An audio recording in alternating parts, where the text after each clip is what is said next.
All right, and that was Dot Man doing My Woman. Yes, listening to that song at this time, you already know that, sisterhood is right here with Andrea and the girls. Check your time, it's 12 minutes getting past the hour of 5. And of course, my name is Andre. This is 32 FM 94.9. And remember, during this sisterhood, it's not just me. I have them girls with me in the studio. How you doing, Yemi? Hey, I'm good. How you doing, Femi? Hello. Hi. But today we're talking about the girl child right, and how effective or not effective it has been in the whole of Africa. So I'd like that you keep it locked if you want to learn more about that. And if you are also interested in the girl child right, stick around, guys. I'll be right back at you. All right, then, welcome back. That was Sade doing No Ordinary Love. How sweet can you give a girl child? How much love can you give to a girl child? This is 32 FM 94.9. Check your time is 17 minutes, getting past 5 o'clock. And yes, I have with me Yemi as well as Femi. And then today's kind of a special edition because we are not alone in the studio. We have this very beautiful lady that I have been crushing on for God knows how long. But I'm super excited that she's here with me. We have Barrister Adironke Ike. She is a humanitarian lawyer in the development sector. She has a passion for subject matters of justice, all right, as well as the child welfare and gender justice, right? Very well. Okay, she's here with us, and I'm super excited that she is in the building with us. How you doing, ma'am? I'm very good. I was tempted to say whoop, whoop, whoop. You know, like I said, we're super excited to have you. Like, I've been crushing on you for God knows how long. It's a privilege, it's an honor, especially on the subject matter for which program is actually known. Yeah. It's one about which I'm very passionate. And I hope we can do justice to the talk today. We would, absolutely. So yeah, basically, we're talking about the rights of a girl child. We know as humans, let's say, as a citizen of a country, you should, to a large extent, we all have rights. We all have the fundamental human right. Absolutely. And then somebody was asking me a question that, why do we have the girl child right? And why don't we have the boy child right? And I said, well, the girl child seems to be very vulnerable, and it's very easy for the right of that girl child to be violated. And right here in Africa, we have a lot of that happening. And sometimes I ask myself the question, is it because of culture now? Is it because of the economy? Is it because of society or even family? Where did we get it wrong? Thank you, Dre. People who say that really, we can't knock them that hard. We know where they're coming from. And as much as many people want to say, oh, but every human is just human, why can't we just say human rights and leave it at that and so on? Of course, that's what we used to have. But then you are very correct with the response you gave to that person. If you look at it both historically, culturally, and especially in the society where we dwell, you realize that really there's no gender justice, so to speak. The very constitution that we use, even the language of the constitution is masculine. Yeah. You know, you see where they're talking about a citizen and then they begin to say he shall, he shall not, and so on. And even at that point, you want to ask questions. Some people will come and tell you, man, he is used in a generic sense. You understand? Yes, absolutely. But okay, why can't she be the generic pronoun? That's true. You understand? That's true. But at the end of the day, I usually tell people, please don't get it mixed up. It's not a fight. It's not a competition. Yeah. It's not a thing about who is superior and who is not, and yeah. so no at all. It's about justice. At the end of the day, all we are talking about is justice, gender justice, such that you have equal opportunities, you have equal access to security and welfare and empowerment and so on. Let's talk about the cultural aspect. And this part really makes me feel sad because a lot of people say that, well, you can't change culture, that's our way of life, you can't change that. Let's take it to no offense, but the northern part of the country where we have a girl child who has been betrothed at the age of 12, some 13. As long as she started seeing her menstrual cycle, she's ripe enough for marriage. And to a large extent, that is a deprivation of her rights when it comes to her consent, when it comes to freedom of speech. How do you think that has? I mean, I would like you to just say something about that. Thank you very much. For people who say, it's our culture, no, you can't do anything about it, don't import anything that is not ours, I usually have just one response for them. Look, culture is made for man and not man for culture. Culture, by its very nature, is supposed to enhance the development of man. So any culture that degrades a man, that brings a man down, is not, in fact, the law says it. Law and culture are not in conflict at all. In fact, the law tries to promote culture. But then there's an exception in the law. The law says any culture that is repugnant to natural justice, equity, and good conscience shall be null and void to the extent of its inconsistency. Even the law says it. It's very clear. So when you see, okay, imagine, for instance, it used to be years back, some ages back, that in this country where we dwell, it was culture to kill twins.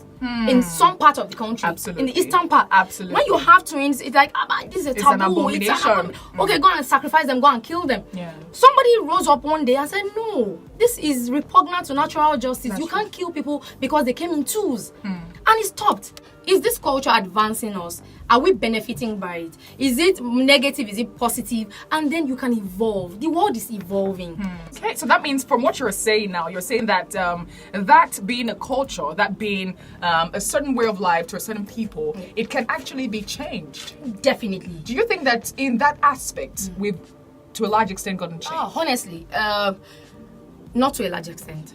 But when you compare what is to what used to be, you'd say, okay, there's a baby step forward, but then we're not where we could be.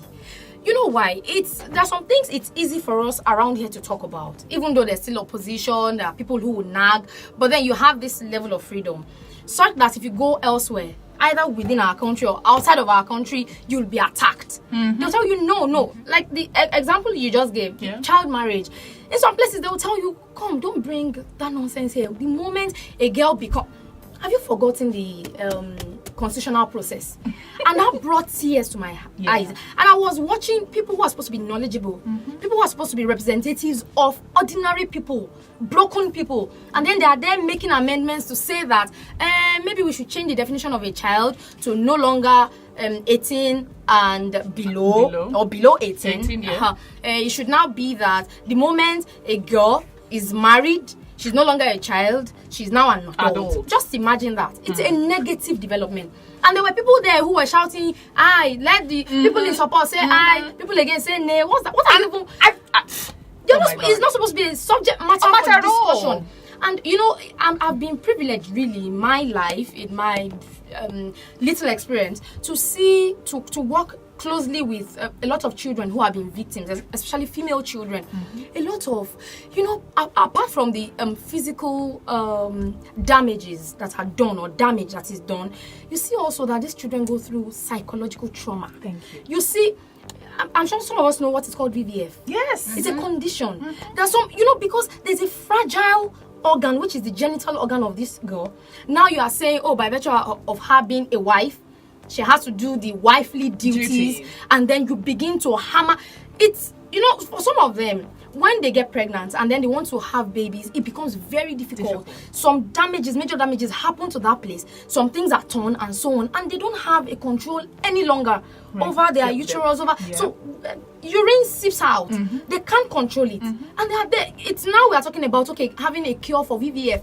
It used to be uncontrollable. Even now, I think we're just struggling, you know, to get around it. And, you know, these are some of the things we should be able to look at. All these adults who agree or who seem to allow themselves to marry teenagers or marry children, are there any law to curb that? Thank you for calling them pedophiles. Because some people will say, oh, it's legal. There's nothing legal about it. But then, unfortunately, and I say this with a lot of sadness, yes, in some part of our country, it's still very legal. It's lawful. Now, there's something called the Child Rights Act of Nigeria. That law was promulgated in 2003.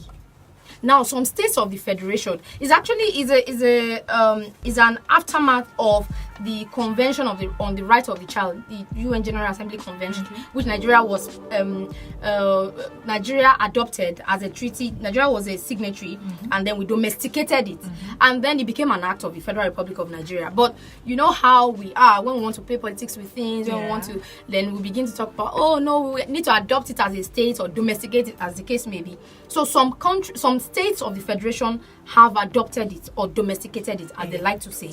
Or your state, we are favored to be one of them. Thank you very much. 16 or 15. 16. Now 16. Imagine in a state where you have in a country where you have how many states? 36 and the FCT. So for FCT, of course, we have the Act. Now 16 have gone ahead to domesticate it. That tells you that the rest of the states have not. So in those states, it's still lawful, it's still legal. So here we can be saying, oh yes, it's a crime. But then apart from just child marriage, when you look at other violations of the right of the child, and by extension the right of the girl child, you see other dynamics. It might not be child marriage here, it could be child labor. It could be we were going to that. Oh, we were going to that. So in the spirit. We were going to that. Like absolutely, it's so painful that you see children who are meant to be in school, who are meant to be, having to, the kind of care, love, have the atmosphere that allows them to grow, to think positively, to learn new things. But you find them in environment, you find them in things that are really hurtful, they're really harsh. To their nature, you find them being pushed, like you said, child labor, to doing, labor when that is not ripe enough for them. And we find that being a normal thing to do. How can that be curbed? Like, how do we go around it? Now, it's a multifaceted problem. Everybody kind of has a role to play. And that's what we've been campaigning about. If government does not rise up to responsibilities, forget it. We have to begin to prioritize our issues as a people. We have to know what is important to us and what is not. I would also like to emphasize the role or the place of the family. The family, especially parents. So I remember there was a time, I was really new in JDPC. I was consumed by my passion for, just helping. And there was time I used to do charity with my salary. Whoa. Like, I'm getting a salary today and it's gone today. And then I'm like, oh my God, I'm hungry. It was that bad. Now I'm more coordinated. And then I remember some children used to just stray around. Then one of my colleagues came to call me, like, please, can we just do like a basket fund for these children? So I was wondering, where are the parents? They said the mother ran away. And she left a 4-month-old baby behind, and the husband did not have a job. And so we did the contribution for like 2 times. She knew them apparently before I knew them. So we did the contribution, and then she went to the market, she did the buying and so on. So the children just kept coming. So one day I was like, no, see, sometimes also we treat effects or problems. Can we go to the root? The root. Where's the father? Fine, the mother has run away. Where's the father? So I called the oldest. The oldest then was the second oldest, because the oldest actually was a house help somewhere. So I called the girl, and where's your father? She said, well, go and call your father. So he came. I told the girl to tell him that we wanted to help him, that some people were, planning to help her. So he ran down, waiting to get some money. So I started questioning him. Where is your wife? She ran away. Useless woman. And then, how many children do you have? They had 7. The baby was the 7th. You don't have a job. He said, no. What was your wife doing before she ran away? She sell sweet and chin and something. And then, so how come you have 7 children? He said, for our church, we know they use, they do protections. Yeah. Oh my goodness. Then why? So I started questioning. Let me just tell you my findings. Basic, by and large, he was an abusive husband. But the reason he was abused, I don't excuse abuses at all. But his was, how you say something is man-made. It was because of aggression. When there's lack in the home, when there's shortage, when there's a tendency to become aggressive. Every little thing makes you angry. As long as family is not responsible, and by family I mean parents, immediate parents, stop shifting responsibility to other people. And then this is another thing.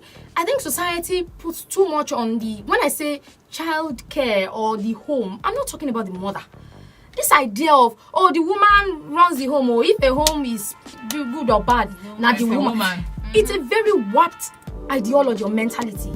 Honestly, it takes two to tango. Absolutely. So if we are talking about home care or child welfare, it's the two of you. Looks like maybe you've got a lot to say as well.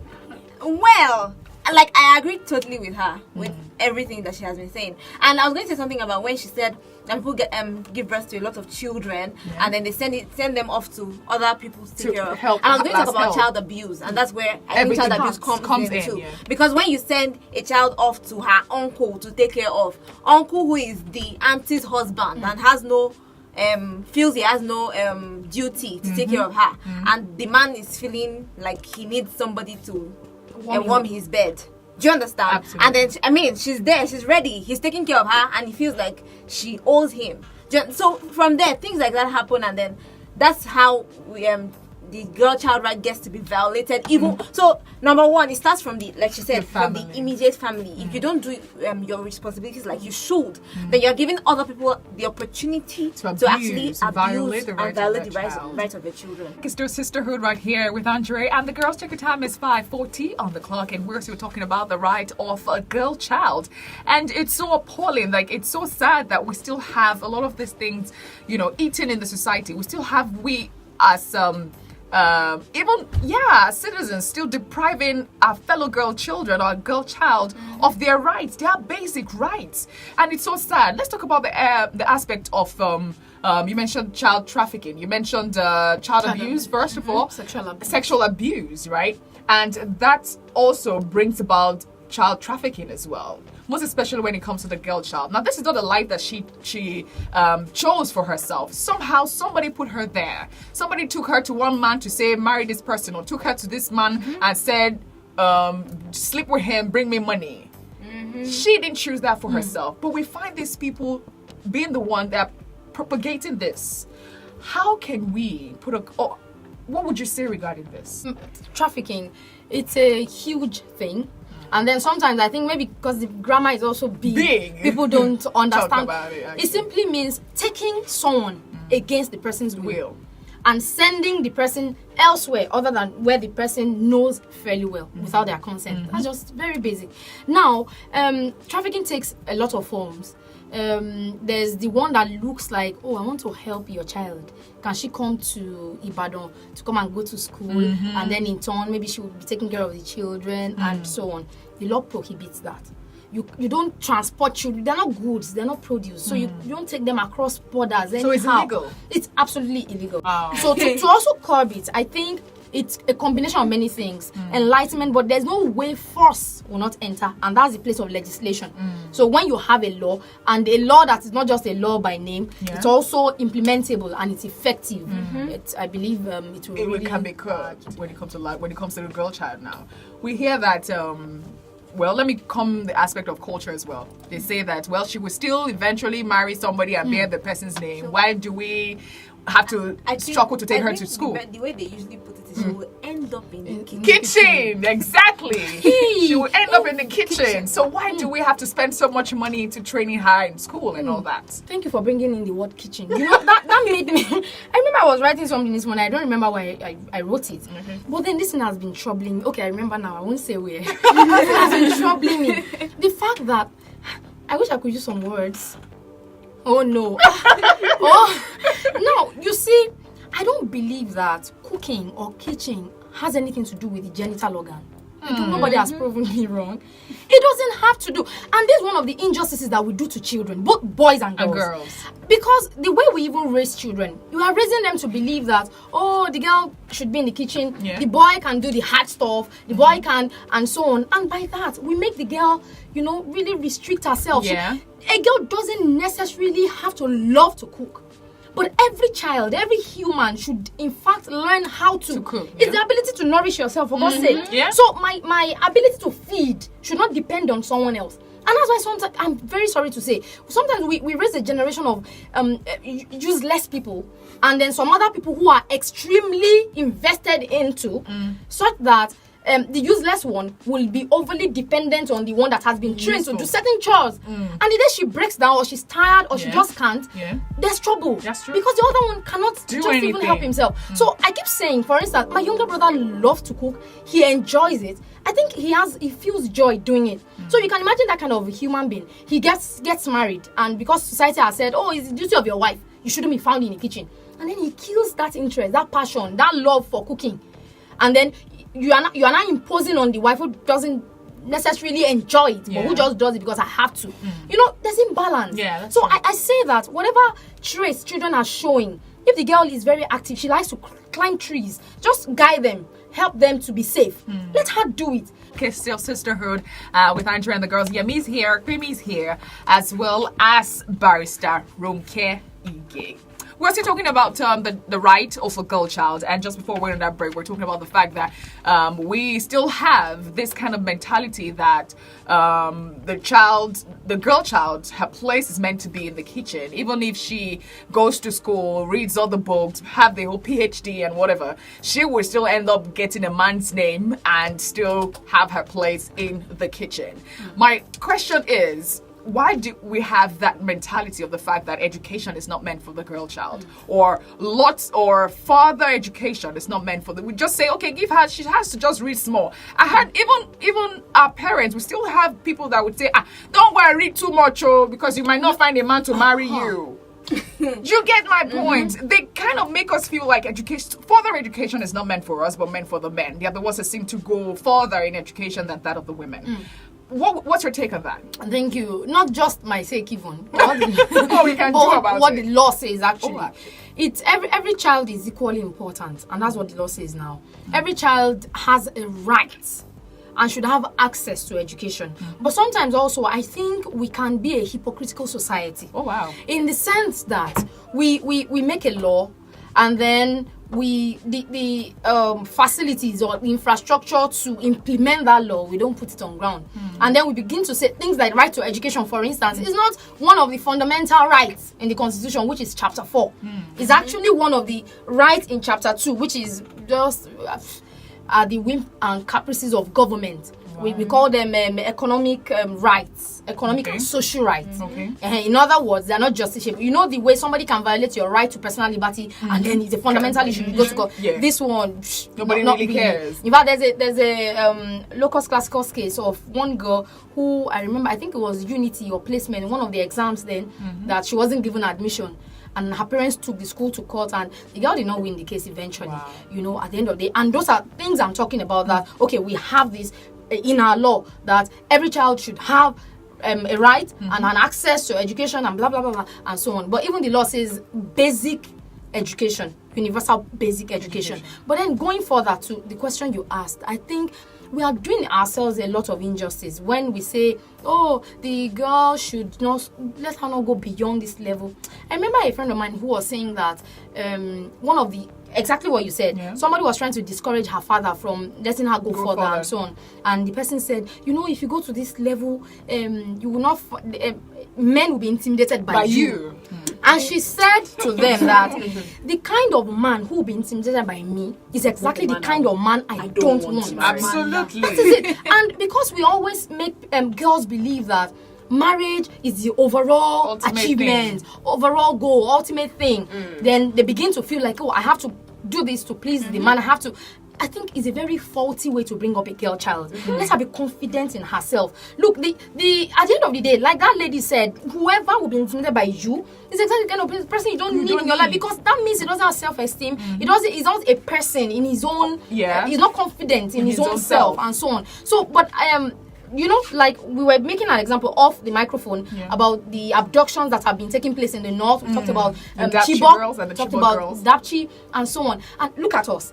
In one breath, we are saying, oh, let the girl child go to school. Let her. Okay, now the girl children are in school, in the boarding house, and now they have been raided, they have been abducted.